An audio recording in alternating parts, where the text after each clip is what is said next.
모든 정보가 바다가 넘쳐나는 것 같이 풍요로운 이 시대에 올바른 진리를 찾으시고자 저희 복음과 율법을 방문하신 성도 여러분 반갑습니다. 이 시간 490번째 설교 시간으로 이는 아브라함이 내 말을 순종하고 라고 하는 제목을 가지고 여러분들에게 말씀을 전하고자 합니다. 이 시간을 통하여서 들으시는 성도님들의 심령 속에 감동이 있어 바로 깨달아 구원에 이르는 지혜로운 시간이 되기를 간절히 사모하면서 말씀을 전하고자 합니다. 성경은 구약성경 창세기 26장 1절에서 5절이 되겠습니다.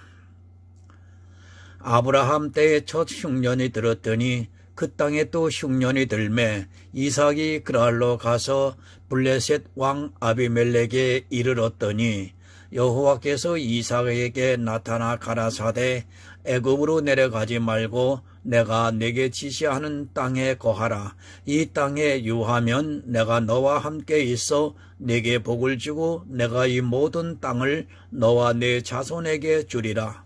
내가 네 아비 아브라함에게 맹세한 것을 이루어 네 자손을 하늘의 별과 같이 번성케 하며 이 모든 땅을 네 자손에게 주리니 네 자손을 인하여 천하 만민의 복을 받으리라. 이는 아브라함이 내 말을 순종하고 내 명령과 내 계명과 내 율례와 내 법도를 지켰음이니라 하시니라. 사랑과 은혜가 많으신 아버지 하나님 감사합니다.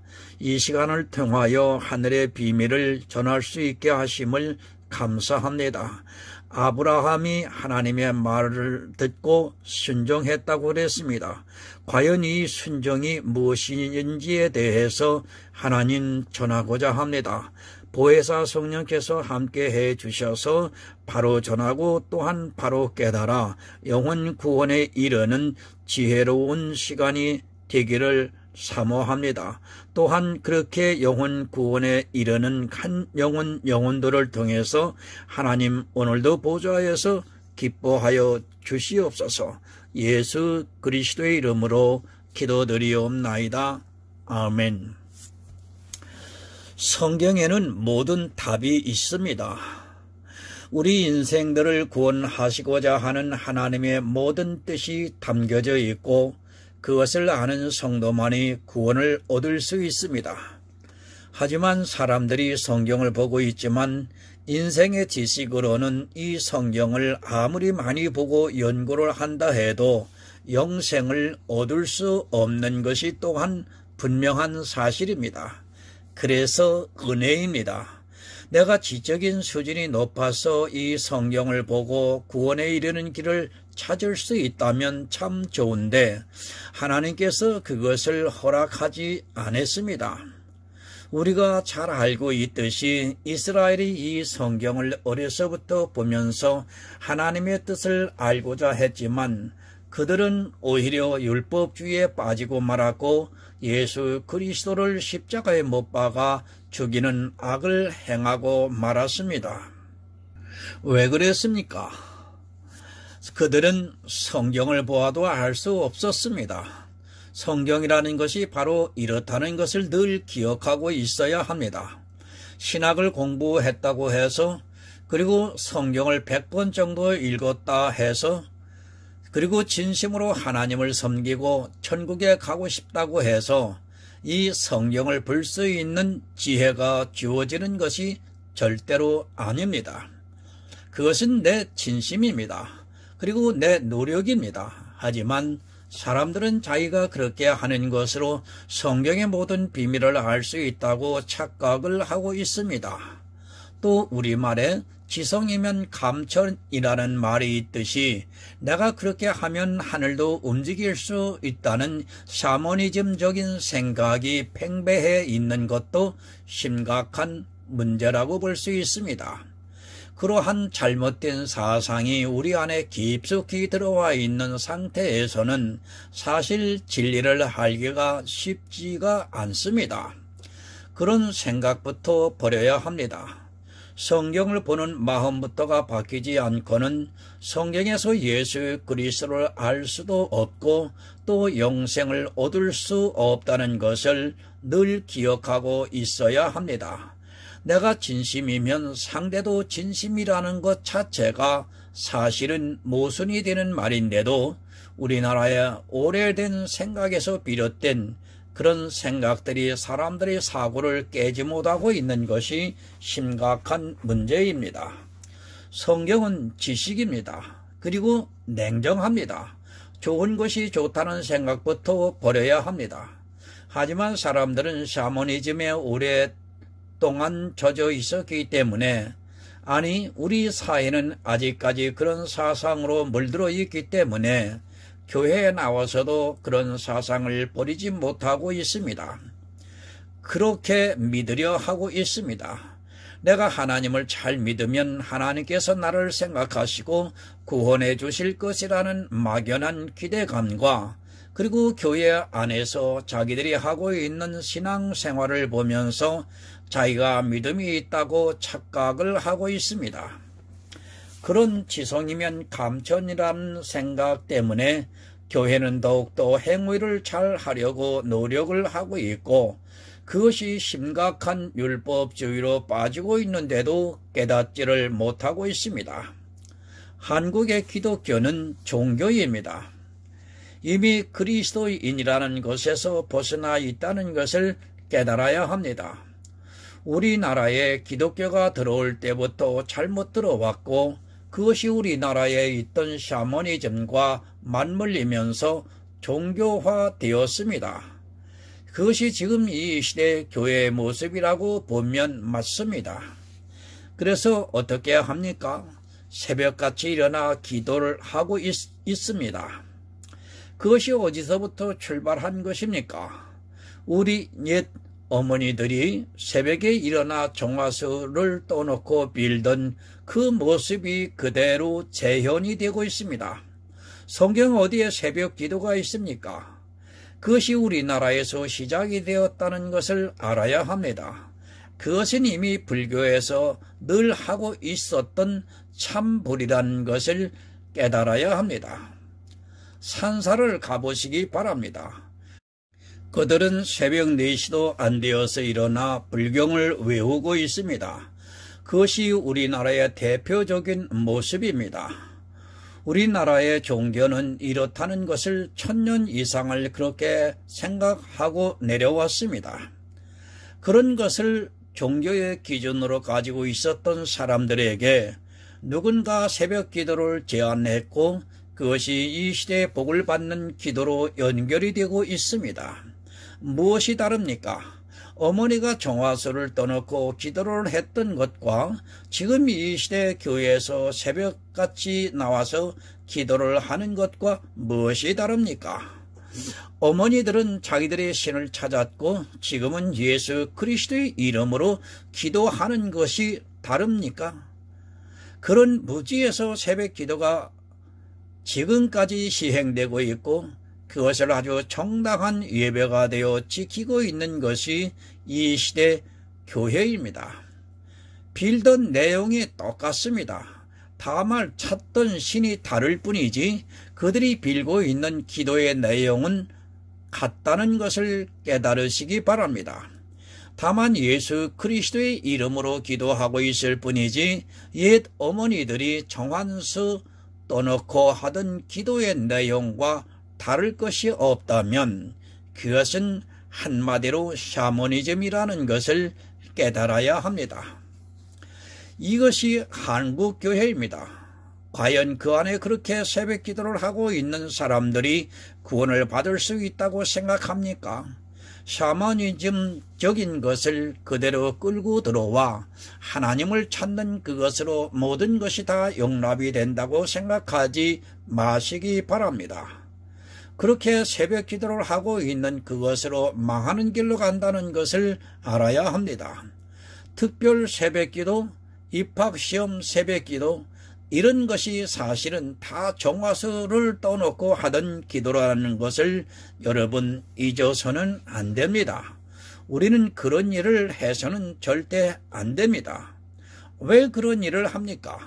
다 무지에서 나오는 행위라는 것을 깨달아야 합니다.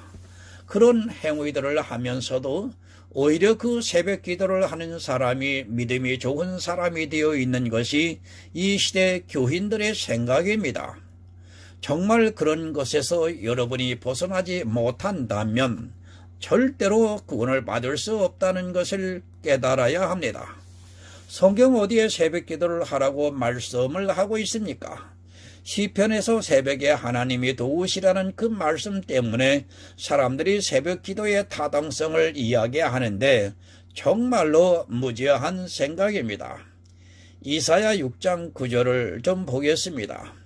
여호와께서 가라사대 가서 이 백성에게 이르기를 너희가 듣기는 들어도 깨닫지 못할 것이요 보기는 보아도 알지 못하리라 하여. 보면 뭐합니까? 들으면 또 뭐합니까? 그것이 아무리 내 진심이라 해도 소용이 없다는 것을 깨달아야 합니다. 제가 듣는 것을 포기하고 보는 것을 포기하라고 이 말씀을 드리는 것이 절대로 아닙니다. 내가 듣고 있고 보고 있다면 반드시 깨달아야 한다는 말씀입니다. 그러나 사람들은 어떻게 생각합니까? 다 깨닫고 있다고 믿고 있습니다. 아마도 이 시대 교회 안에 있는 사람들이 자기들이 진리를 깨닫지 못하고 있다고 생각하는 사람은 없을 것입니다. 그러나 새벽기도 한 가지만 보아도 그들은 이미 깊은 샤머니즘에 빠져 있고 그 안에서 행하고 있는 여러 가지 행위들을 보면 그들은 듣는 사람도 아니고 깨닫고 있는 사람도 아니라는 것을 알아야 합니다. 들으면 뭐합니까? 그리고 그리스도 편지에 올려진 설교를 보면 뭐합니까? 제가 진리에 대해서 전한다고 해서 이 말씀을 보고 있다고 해서 자기가 구원을 받았다고 생각하지 마시기 바랍니다. 그런 지식적인 것으로는 절대로 구원을 받을 수 없습니다.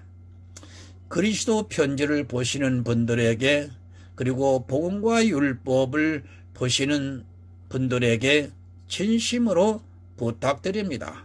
그저 이 편지에서 진리를 보는 것으로 여러분이 구원을 받고 있다고 생각하지 마시기 바랍니다.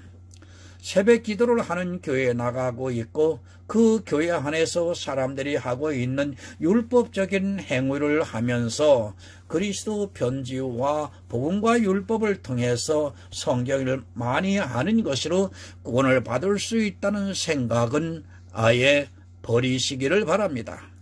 차라리 믿지 마시기 바랍니다. 그것이 여러분들에게 더 유익할 것입니다. 교회 안에는 분명히 의인과 악인이 있습니다.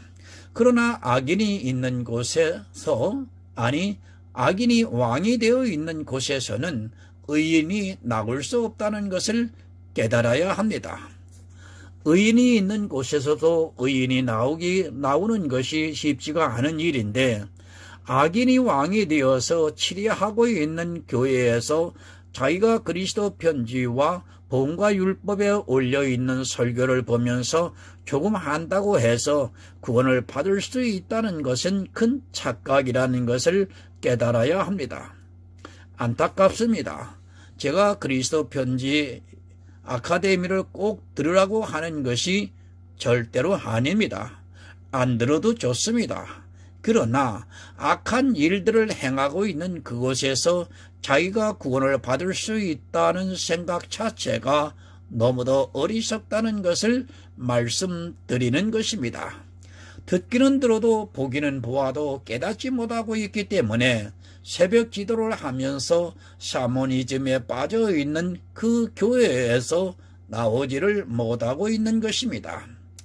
세상 사람이 불쌍한 것이 아닙니다. 교회 안에 있는 악인이 가장 불쌍하다는 것을 알아야 합니다.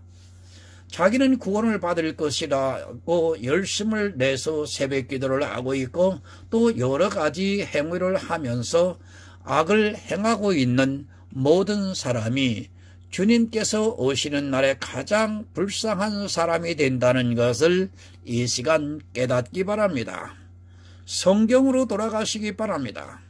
아니 성경에 문자로 기록이 되어 있다 해도 그것의 뜻을 모른다면 그는 결국에는 악인으로 주님 앞에 서게 될 것이 분명합니다. 하지만 사람들은 거대한 종교에 의해서 그저 속아 푸죽간으로 끌려 들어가는 것 같이 들어가면서도 깨닫지를 못하고 있습니다. 그렇게 깨닫지 못하는 이유는 성경에서 하나님의 뜻을 알려고 하지 않기 때문입니다. 자기 진심입니다. 그리고 자기의 생각입니다. 그리고 이제 해왔던 행위들입니다. 그런 것에서 깨어나지를 못하고 있기 때문에 아무리 그리스도 편지에서 설교를 보아도 그것을 행하지를 못하고 있습니다. 그저 지식으로 쌓고 있는 것이지 이 지식이 그의 구원과는 아무런 상관이 없다는 것을 깨달아야 합니다. 2000년을 해왔습니다. 그렇다고 해도 성경에서 아니면 아닌 것입니다. 특히 성경에 없는 것을 교회 안에 끌고 들어오지를 마시기 바랍니다. 사단은 성경에 있는 말씀을 가지고 미혹을 한다는 것을 또한 깨달아야 합니다.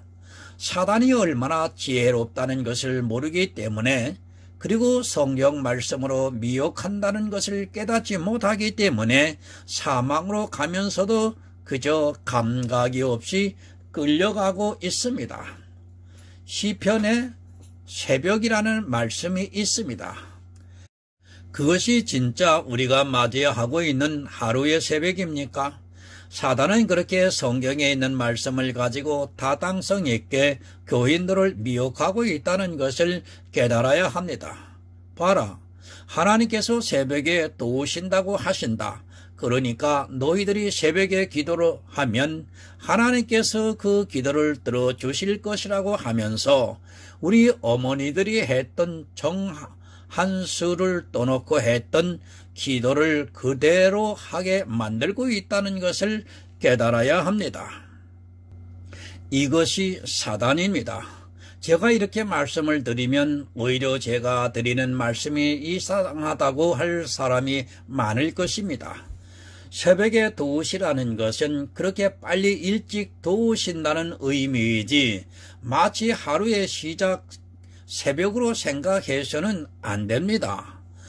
사단은 그렇게 그런 말씀들을 이용해서 사람들이 새벽 기도를 하게 만들고 있고 그러면서 그 새벽에 어떤 기도를 하게 되는가 하면 바로 정화수 떠놓고 했던 기도를 하게 만들고 있습니다. 누구에게 기도하는 것입니까? 예수 그리스도의 이름으로 기도했다고 해서 그것이 하나님께 기도한 것으로 생각하지 마시기 바랍니다. 그것은 하나님께 기도한 것이 아니라 다른 신학의 우상에게 기도한 것입니다.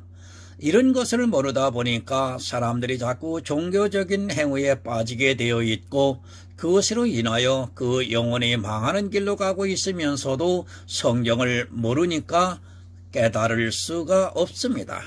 여러분, 성경을 바로 아시기 바랍니다. 정말 문자적으로 보지 마시기 바랍니다. 그 안에 담겨져 있는 뜻을 모르면 반드시 망하게 되어 있습니다. 성경은 우리의 육의 일에 대해서 말씀을 하는 것이 아니라 영의 일에 대해서 가르쳐주고 있다는 것을 한시도 잊어서는 안 됩니다. 육체가 되었습니다. 노아의 때에 모든 사람이 다 육체가 되었습니다. 그리고 이스라엘이 다 육체가 되었습니다. 이방의 교회 역시 육체가 되어 있다는 것을 깨달아야 합니다. 정말 주님의 은혜를 입고 있는 아주 극소수의 사람만이 구원을 받고 있다는 말씀입니다. 성경에 그것을 예표로 가르쳐주고 있지만 역시 이스라엘과 같이 아무리 들어도 보아도 깨닫지를 못하고 있습니다. 본문 1절을 보겠습니다. 아브라함 때에 첫 흉년이 들었더니 그 땅에 또 흉년이 들매 이삭이 그랄로 가서 블레셋 왕 아비멜렉에 이르렀더니 노아의 홍수가 있었습니다. 이 땅의 흉년이 시작이 되었습니다. 성경에 흉년이라는 말씀이 처음으로 기록되어 있습니다. 그 이전에는 어떠했는가를 모릅니다. 그러나 하나님께서 이 지구를 만드셨을 때 모든 사람이 먹을 수 있게 이 땅에 복을 주셨습니다.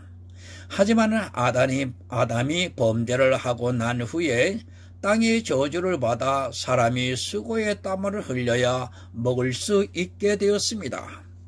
그리고 노아의 홍수가 있었습니다. 아마도 이전까지만 해도 사람들이 먹는 것에 있어서는 아무 문제가 없었던 것으로 생각이 됩니다. 그러니 인구가 급격히 늘어나기 시작을 하고 또 기후가 변화가 되면서 땅의 흉년이 시작된 것으로 생각이 됩니다. 우리는 모든 것을 성경에서 기준을 삼아야 합니다. 지구의 비밀은 여러분 아무도 모릅니다. 이 시대 진화론이 팽배해 있는 것을 보게 됩니다. 그것으로 인하여 성경에서 말씀하고 있는 것을 사람들이 의심하고 있습니다. 진화론이 맞는지 지구의 나이가 얼마나 되는지 저도 모릅니다. 그러나 그런 것이 중요하다고 생각하지 않습니다. 성경을 왜 기록했는가를 알아야 합니다. 지구의 역사를 기록한 것이 아니라 우리 인생들을 구원하시기 위해서 선지자들을 통해서 기록했다는 것을 먼저 이해를 하고 보아야 합니다. 성경을 과학으로 증명하려고 하는 사람들이 있습니다. 물론 그렇게 할 수 있다면 좋다고 생각합니다. 그러나 성경을 그렇게 보아서는 안 됩니다. 성경은 순수하게 하나님께서 우리에게 천국에 대한 소망과 믿음을 주시기 위해서 기록했다는 것을 알고 그대로 보면 됩니다. 이것을 과학과 매치시키면서 보려고 하는 자체가 모순이라고 저는 생각하고 있습니다. 아브라함 때 첫 흉년입니다. 그러면 그 이전에 흉년이 있었느냐 없었느냐를 따지지 마시기 바랍니다. 설령 흉년이 있었다 해도 아무 문제가 없고 또 없었다 해도 마찬가지라는 것을 여러분이 깨달아야 합니다. 그러한 중요하지 않은 것을 보면서 마치 대단하게 중요한 것으로 생각하는 사람들이 있고 심지어는 정말 그 이전에 흉년이 없었는가 하는 것을 과학적으로 밝히고자 하는 사람들이 있습니다. 미련한 사람들입니다. 왜 그런 것이 중요합니까? 하늘의 일을 우리에게 가르쳐주기 위해서 성경을 기록하셨습니까? 우리가 천국에 대해서 믿게 하시기 위해서 가르쳐 주셨는데 그것을 믿으면 되지 왜 다른 것에 마음을 빼앗기고 있습니까? 인생들이 조금 가지고 있는 지적인 능력을 가지고 마치 모든 것을 다 알 수 있다고 생각해서는 안 됩니다. 성경을 왜 봅니까? 그 이유를 모르는 사람들이 너무 많습니다. 성경에서 하나님의 사랑과 예수 그리스도의 은혜를 깨달아 구원을 받기 위해서입니다. 그런데 그것을 하려고는 하지 않고 말씀을 가지고 이것이 맞는가 틀린가를 과학적으로 증명하려고 하는 것이 얼마나 어리석은 생각인가를 깨달아야 하는데 인생들이 그저 확인을 하려고 하고 있습니다. 여러분, 믿음입니다. 그것은 마음으로 믿는 것입니다. 과학적으로 따지는 것이 아니라 하나님께서 믿음의 선진들을 세워 예표로 보여주신 사건들을 통해서 하나님께서 우리를 사랑하신다는 것을 깨달으면 됩니다. 가능한 말씀을 그대로 받아들이는 것이 좋습니다. 그리고 그 안에 하나님의 사랑을 알면 구원을 받을 수 있다는 것을 깨달으시기 바랍니다. 6,000년입니다. 과학이 아무리 발달했다 해도 지금 문서로 남겨져 있는 글이 불과 3,000년 것도 없다는 것을 깨달아야 합니다. 우리나라 역사만 해도 2,000년도 안 되는 것입니다. 아니 불과 1000년 정도일 것입니다. 그때 기록이 되어 있는 것을 가지고 추정을 하고 있을 뿐입니다. 또다시 흉년이 들었습니다. 아브라함 때에 흉년이 있었고 이삭 때에 다시 흉년이 들었습니다.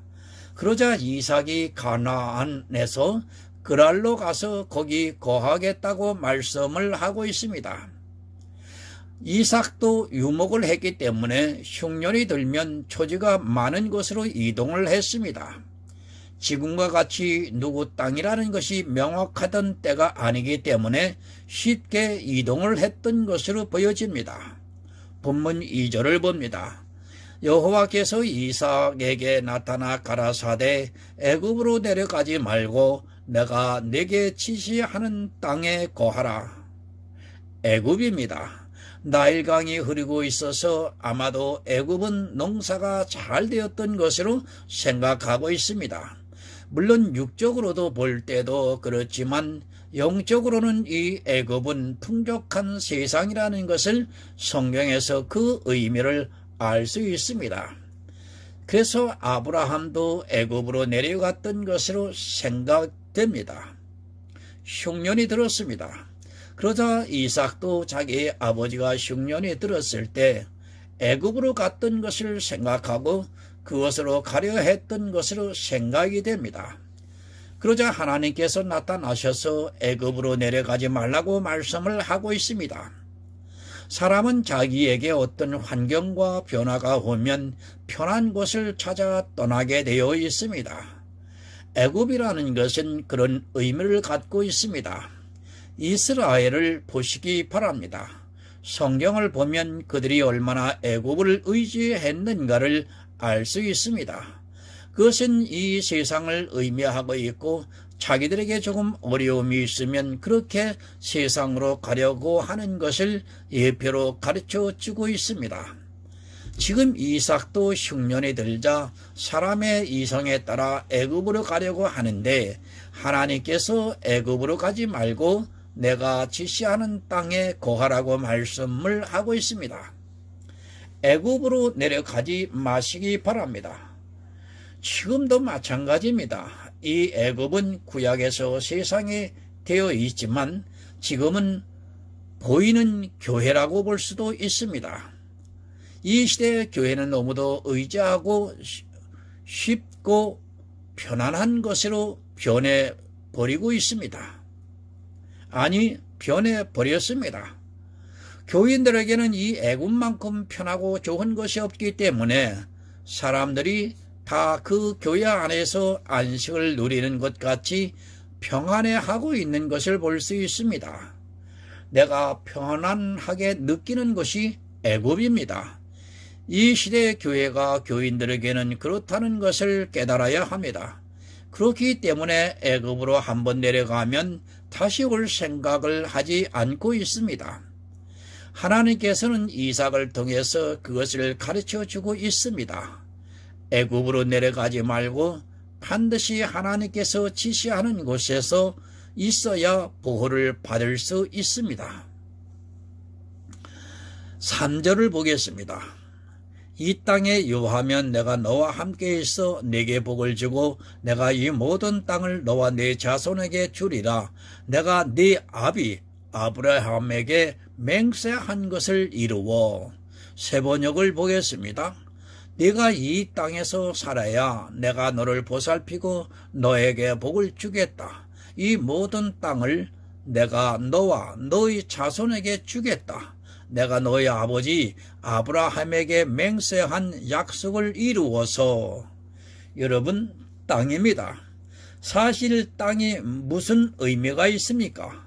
그러나 이 땅은 그냥 땅이 아니라 천국을 예표하는 땅입니다. 하나님께서 천국을 가르쳐 주시기 위해서 가나안 땅에 아브라함이 거하게 하시고 또 이삭을 통해서 그곳에 거하게 하심으로 천국을 어떻게 주시는가를 가르쳐 주고 있습니다. 왜 이 땅에 거하라고 하십니까? 레위기서 25장 23절을 보겠습니다. 토지를 영영히 팔지 말 것은 토지는 다 내 것이니라. 너희는 나그네요 의고하는 자로서 나와 함께 있느니라. 이 땅이 누구의 것입니까? 하나님의 것입니다. 이 땅은 우리가 사모하고 있는 천국을 예표하고 있습니다. 지금 이스라엘이 살고 있는 그 땅이 아니라 천국을 예표하기 위해서 이 땅은 내 것이라고 말씀을 하고 있습니다.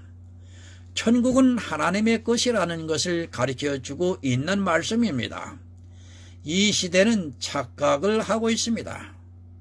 천국이 누구 것인 줄도 모르고 있는 사람들이 많이 있습니다. 왜 천국은 은혜로 들어가야 하는가를 알아야 합니다. 그것은 그 땅이 하나님의 것이기 때문입니다. 그리고 그것은 하나님의 주권입니다. 그 땅의 주인이기 때문에 하나님이 주고 싶은 자에게 주고 있다는 것을 받아들여야 합니다. 내가 제주도를 다 가지고 있습니다. 거기서 살고 싶다고 해서 살 수 있는 것이 아닙니다. 반드시 내 것이면 내가 살게 해 주어야 살 수 있습니다. 그가 착해도 소용이 없습니다. 그가 외로워도 소용이 없습니다. 그가 부자라도 소용이 없습니다. 내 땅이면 내 마음대로 할 수 있습니다. 거지에게 주는 것도 내 마음이고 살인자에게 주는 것도 내 마음입니다. 그것을 불의하다고 하는 사람은 그 사람이 불의하다는 것을 깨달아야 합니다. 천국이 바로 그렇습니다. 그것을 예표하기 위해서 하나님께서 이삭에게 내가 이 모든 땅을 너와 네 자손들에게 주시겠다고 말씀을 하고 있습니다. 천국의 모든 땅도 마찬가지입니다. 하나님께서 주시고자 하는 사람에게 주는 것입니다.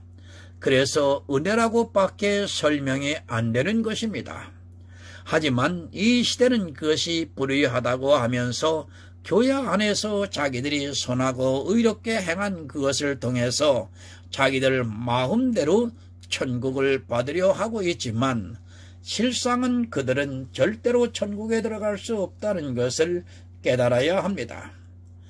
아브라함에게 맹세를 하셨습니다. 이 시대에 주님께서 우리에게 언약을 해 주셨습니다. 그것이 다 지금 이 구약을 통해서 예표로 보여주시는 말씀들입니다. 천국은 하나님의 주권이라는 것을 먼저 받아들여야 하는데 이 시대는 천국을 자기들의 의지로 가려고 노력하고 있습니다. 그러나 분명히 하나님께서 이삭을 통해서 이 모든 땅을 주시겠다고 말씀을 하고 있습니다.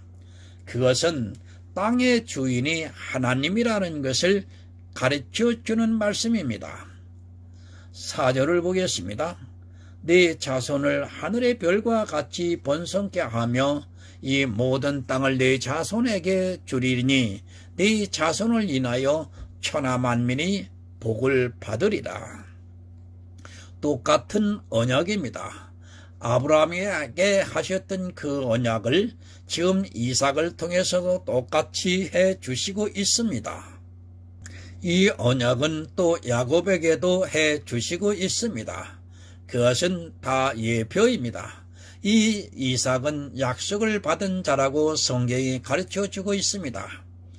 약속으로 말미암아 태어난 이삭과 같은 성도가 이 시대 그 자손이라는 것을 가르쳐주는 말씀입니다. 네 자손을 하늘의 별과 같이 번성케 하신다고 말씀합니다. 이삭과 같이 약속을 받은 자손이 하늘의 별과 같이 많다는 것을 언약해 주시고 있습니다. 육적인 이스라엘이 하늘의 별과 같이 많다는 것이 아니라 약속으로 말미암아 탄생이 된 영의 생명을 가지고 있는 하늘의 성도가 하늘의 별과 같이 번성케 된다는 것을 말씀하고 있습니다. 이 시대의 약속을 안 믿고 있습니다. 하나님께서는 그렇게 약속에 의해서 그 땅을 주시겠다고 하지만 사람들은 약속을 믿는 것이 아니라 자기들의 행위를 선하고 의롭게 해서 자기들의 의지로 천국에 들어가려고 하고 있습니다. 그것이 얼마나 악한 일인가를 모르고 종교에 빠져 헤어나오지를 못하고 있습니다. 성경은 처음부터 우리에게 믿음을 가르쳐주고 있지만 사람들은 이 성경을 보면서 행위에 빠져 종교가 되고 있습니다. 육적인 이스라엘이 아닙니다. 약속을 받은 성도들이 하늘의 별과 같이 많아진다는 것을 가르쳐주고 있는 말씀입니다. 그러나 이스라엘은 자기 민족이 그렇게 많아지는 것을 보면서 하나님께서 자기들을 사랑하신다고 생각하고 있었습니다. 하지만 이스라엘은 하나님께서 하신 약속을 믿지 않고 행위에 빠지고 말았습니다. 세 번역을 봅니다. 너희 자손이 하늘의 별처럼 많아지게 하고 그들에게 이 땅을 주겠다. 다 주겠다. 이 세상 모든 민족이 네 씨의 덕을 입어서 복을 받게 하겠다. 세상 모든 민족이 네 씨의 덕을 입어서 복을 받겠다고 말씀합니다. 네 씨가 누구입니까? 바로 예수 그리스도입니다. 주님께서 이 세상에 오셔서 십자가를 지심으로 인하여 이 세상 모든 천하 만민이 천국의 복을 받을 것을 예언하시고 있습니다. 이 말씀 그대로 주님께서 이 세상에 오셔서 십자가를 지심으로 이방의 빛을 보여주셨고 지금 우리에게 예수 그리스도를 믿어 하나님께서 소유하신 기업을 얻게 되었습니다. 여러분, 예수 그리스도입니다. 어느 누구도 예수를 믿지 않고는 복을 받을 수 없습니다. 그것은 이 세상의 복이 아니라 천국의 복을 말씀하고 있습니다. 하지만 사람들은 예수를 믿으면서 꼭 먹고 알 먹으려고 이 세상의 복을 구하고 있습니다. 그것이 스스로 망하게 하는 줄을 모르고 자기들이 어떤 복을 받아야 하는 줄을 모르고 이 세상의 복을 구하고 있습니다. 복을 받습니다. 이 생의 복이 아닙니다. 이 생의 복을 누가 줍니까? 바로 사단이 줍니다. 어머니들이 정화수를 떠넣고 빌면 지성이면 감천이라고 사단이 그것을 들어주었습니다. 그런데 이 시대 교회 안에 있는 사람들이 똑같은 행위를 하면서 자기가 무슨 복을 구해야 하는 줄을 모르고 사단에게 그 복을 구하면서 예수 그리스도의 이름으로 기도를 하고 있습니다. 성경은 영의 일입니다. 우리가 천국의 복을 누리는 일이라는 말씀입니다. 자기가 어떤 복을 받는 줄을 모르고 있다면 그는 어리석은 사람입니다.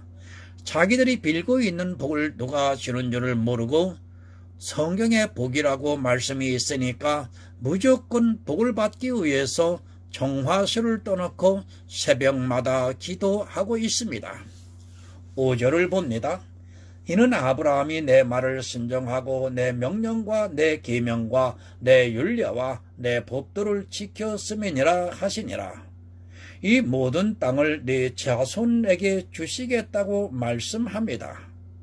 그리고 천하 만민이 내 씨로 인하여 복을 받을 것이라고 말씀을 하고 있습니다. 이는 아브라함이 내 말에 순종하고 내 명령과 내 계명과 율례와 법도를 지켰다고 말씀을 하고 있습니다. 이 말씀이 성경에 많이 기록이 되어 있습니다. 지금 언제입니까? 이스라엘에게 율법을 반포하기 최소한 400년 전 이전입니다. 이제 막 야곱과 에서가 태어났으니까 500년 전이라고 보면 맞습니다. 그런데 율법이 있기도 전에 아브라함이 내 말에 순종하고 내 명령과 내 계명과 율례와 법들을 지켰다고 말씀을 하고 있습니다. 이 시대는 순종이 무엇인가를 모르고 명령도 모르고 계명도 모르고 율례도 모르고 법도 모르고 있습니다. 베드로전서 1장 22절을 좀 보겠습니다. 너희가 진리를 순종함으로 너희 영혼을 깨끗하게 하여 거짓이 없이 형제를 사랑하기에 이르렀으니 마음을 뜨겁게 피차 사랑하라. 예수 그리스도는 진리이십니다. 그리고 하나님도 진리의 하나님이십니다. 이 시대는 순종을 이야기하면 무엇에 순종해야 하는 줄을 모르고 있습니다. 진리에 순종하는 성도가 하나님의 말씀을 듣는 사람입니다. 예수 그리스도를 믿는 성도가 순종하고 있다는 말씀입니다. 그런데 이 시대는 진리에 순종하지 않고 율법에 순종하고 있습니다. 아브라함의 때입니다. 아직 율법이 반포되지 않았습니다. 아브라함이 무엇에 순종했는가 하면 진리의 하나님께 순종했다는 말씀입니다. 아브라함은 율법을 지켜서 순종한 것이 아니라 진리에 순종했다는 것을 깨달아야 합니다. 그런데 사람들은 순종하면 자기 행위를 하려고 하고 있습니다. 진리를 받아들이는 것이 순종이라는 것을 여러분 깨닫기 바랍니다. 명령이 무엇입니까? 그의 명령은 영생인 줄 안다고 말씀을 하셨습니다. 하나님의 명령은 우리가 영생을 얻는 그것입니다. 예수 그리스도를 믿어 영생을 얻으라는 것이 하나님의 명령입니다. 하지만 이 시대는 이 명령을 모르고 있고 지키지 않고 있습니다. 아브라함은 믿음의 조상입니다. 그것은 생명을 얻었다는 말씀입니다. 성경은 이렇게 하나님의 명령을 지키는 것을 말씀하고 있습니다. 하지만 이 시대는 그의 명령이 무엇인가를 모르고 살아가고 있습니다. 그가 아무리 신앙생활을 잘 했어도 영생을 얻지 못한다면 아무 소용이 없다는 것을 깨달아야 합니다. 여러분, 계명이 무엇입니까? 그것은 예수 그리스도를 믿는 것이라고 요한 1서에서 말씀하고 있습니다. 아브라함은 예수 그리스도를 믿었다는 말씀입니다. 구원해 주시는 하나님을 믿었습니다. 하지만 이 시대는 계명을 모르고 그저 율법의 계명을 지키는데 마음을 빼앗기고 있습니다. 아브라함은 율법이 세워지기 600년 전 사람이라는 것을 깨닫기 바랍니다. 율례를 지켰습니다. 훈계를 따랐다는 말씀입니다. 진리를 받아들이라는 하나님의 율례를 지켰습니다. 사실 이 모든 것이 율법 이전에 아브라함이 지켰다는 것을 아는 사람이 거의 없습니다. 그리고 이런 말씀이 기록이 되어 있으면 그저 율법을 더 잘 지키려고 하다가 다 악에 빠지고 있습니다. 법도가 무엇입니까? 믿음의 법입니다. 아브라함은 믿음의 조상입니다. 이 시대는 믿음의 법을 가르치기보다는 율법을 따르고 있습니다. 믿음의 법이 무엇이라는 것조차 모르고 살아가고 있는 것이 이 시대 교인들의 모습입니다. 믿음의 조상 아브라함은 이 모든 것을 지켰습니다. 하지만 이 시대는 성경에서 말씀을 하고 있는 것이 무엇인지도 모르고 율법의 행위에 빠져 있는 자신을 보면서 하나님을 잘 믿고 있다고 생각하고 있습니다. 아브라함은 믿음의 조상입니다. 그가 어떤 율법의 행위를 잘해서 믿음이 조상해진 것이 아니라 하나님께서 약속하신 것을 믿었기 때문에 믿음의 조상이 되었습니다. 아브라함이 믿음의 조상이 되어서 우리에게도 그 동일한 믿음으로 천국을 기업을 주시겠다고 지금 하나님께서 이삭에게 약속해 주시고 있습니다. 이 약속이 지금 이 시대를 살아가고 있는 우리에게도 동일한 약속임을 믿으시기 바랍니다. 오직 예수입니다. 그리고 오직 믿음입니다. 또한 오직 은혜입니다. 하나님께서는 구약에서부터 우리에게 그것을 가르쳐 주고 있습니다.